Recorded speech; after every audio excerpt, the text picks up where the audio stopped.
এখন থেকে এক দোকান থেকে প্যাকেট নিমকিগুলো কিনে খেতে হবে না। ওগুলো খেতে কিন্তু যতটা মুখরোচক হয় ততটা কিন্তু স্বাস্থ্যের জন্য ক্ষতিকর হয়। তাই আজকে আমি বাড়িতে গমের আটা দিয়ে নিমকি বানিয়ে দেখাবো। এগুলো খেতে যতটা সুস্বাদু হয় ততটা মচমচে হয় এবং দীর্ঘদিন কিন্তু সংরক্ষণ করে এটা আপনারা বাড়িতে যে কোনো এয়ারটাইট কৌটোর মধ্যে রেখে দিতে পারেন। তার জন্য প্রথমে এখানে আমি 2 কাপ পরিমাণে গমের আটা নিয়ে নিয়েছি। আপনারা চাইলে এখানে ময়দাও ব্যবহার করতে পারেন। 2 কাপ পরিমাণে আটার জন্য এখানে আমি হাফ কাপ পরিমাণে সুজি ব্যবহার করছি। এই মাপটা কিন্তু একটু আপনাদের খেয়াল করে নিতে হবে। এখন এখানে আমি কিছু কালো জিরে অ্যাড করে দিচ্ছি। দেওয়ার পরে খুব ভালোভাবে সবটা একসাথে মিশিয়ে নিয়ে এরকম মাঝ বরাবর আমি বেশ কিছুটা সাদা তেল দিয়ে নিচ্ছি। আর হ্যাঁ, ভালো কথা, এখানে আমি লবণটা অ্যাড করেছি, কিন্তু এখানে আমি সেই ভিডিওর ক্লিপ নিতেই ভুলে গেছি। এখন তেলটা অ্যাড করার পরে আমি খুব ভালোভাবে সবগুলো একসাথে মানে আটার সাথে তেলটাকে ভালোভাবে মিশিয়ে নিচ্ছি। এখানে কিন্তু খুব ভালোভাবে আটাটাকে ময়ান দিতে হবে। আপনার ময়ানের উপর কিন্তু ডিপেন্ড করবে আপনার নিমকিটা কতটা খাস্তা মচমচে হবে। তো আমি কিন্তু এরকম আটাগুলো দলা পাকাচ্ছি, দেখে বুঝতে পারছেন খুব ভালোভাবে দলা পেকে যাচ্ছে এবং খুব সহজেই কিন্তু দলাটা এখানে ভেঙে যাচ্ছে না। ঠিক এরকম একটা আটার ময়ান দরকার।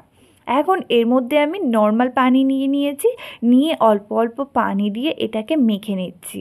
ডোটা কিন্তু একদম শক্ত একটা ডো তৈরি করতে হবে, কোনো প্রকারের কিন্তু নরম ডো এখানে তৈরি করা যাবে না। এই ছোট ছোট টিপসগুলো কিন্তু মাথায় রাখতে হবে, তাহলেই কিন্তু আপনার নিমকি একদম পারফেক্ট হবে। আটাটা কিন্তু মাখতে একটু প্রবলেম হবে, কারণ এটা একদম শক্ত একটা ডো যেহেতু তৈরি করতে হবে। তো ডোটা এখন তৈরি করে নিয়ে এটাকে আমি এরকম একটা সুতি কাপড় দিয়ে চাপা দিয়ে সাইডে রেখে দিয়েছি 10 মিনিটের জন্য রেস্টে। বেশি না, 10 মিনিট রেস্টে রাখলেই যথেষ্ট। অন্যদিকে গ্যাসের উপরে কড়াইতে বেশ কিছুটা পরিমাণে তেল আমি গরম করতে বসিয়ে দিয়েছি। ততক্ষণে এখানে আমার 10 মিনিটও হয়ে গেছে তেলটা গরম হতে হতে। তারপরে আমি রেস্ট থেকে আটাটাকে নিয়ে এখন আটাটার এরকম ছোট ছোট ছোট ছোট না, ঠিক 3টে ভাগে আমি ভাগ করে নিয়েছি, মানে 3টে এরকম লেচি কেটে নিয়েছি। এখন এই লেচিগুলোকে এখানে বেলে নেব। তো এই লেচিগুলোকে উপর থেকে কিন্তু একটু আটা ছড়িয়ে বেলে নিচ্ছি, কোনো সমস্যা না। এখানে কিন্তু আটা ছড়িয়ে বেলবেন, কোনোভাবে তেল দিয়ে বেলতে যাবেন না। আপনারা চাইলে এমনি বেলে নিতে পারেন, না হলে কিন্তু আটা ছড়িয়ে বেলে নিতে পারেন। এখন এটা আপনারা দেখতে পাচ্ছেন যেমন রুটি বেলে ঠিক সেই সাইজেই সেরকম পাতলা করে কিন্তু এগুলো বেলে নিচ্ছি। নেওয়ার পরে 4 সাইড থেকে কেটে একটু সমান করে নিচ্ছি।